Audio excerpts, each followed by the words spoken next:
just a quick video to show you how to send the questionnaires to school once you've finished your assessment. We've done our assessments, we've got all the outcomes. We now need to get a little bit of information from school to make sure that our recommendations are appropriate.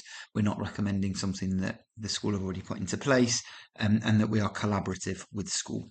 And it's very easy to do. So once you have got the family in orange, so obviously we're going to use practice test phase, click onto create and then click onto form or assessment. And that will bring up all the different forms that are available, and scroll down to the one that says recommendations following your pupil's assessment. And then click onto the paper aeroplane. That brings this up.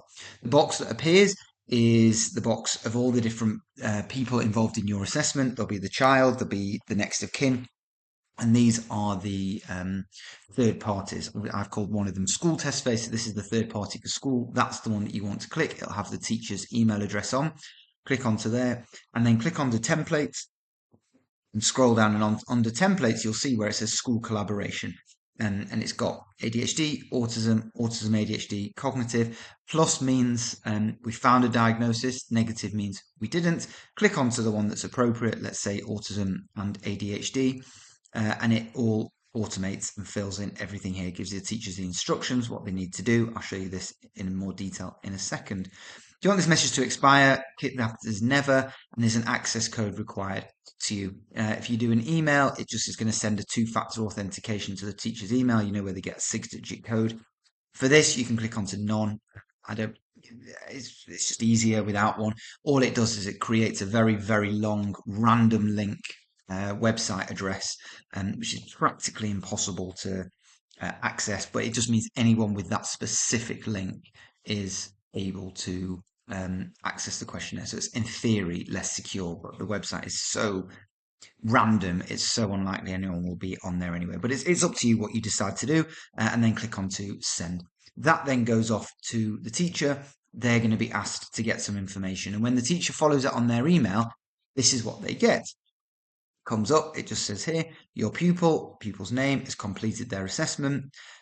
We've come to the conclusion that they meet the diagnosis for autism and ADHD, or not, depending on whatever link that you have, template that you have clicked. But then the rest of the text is exactly the same.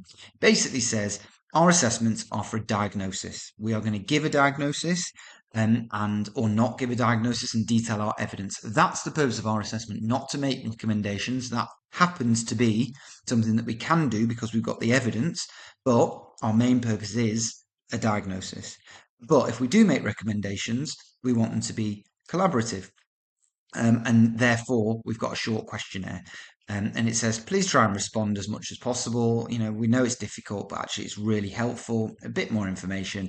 And then down here is the questionnaire. And you'll see that there are 6 questions, 8 questions. That's it. But they're really brief.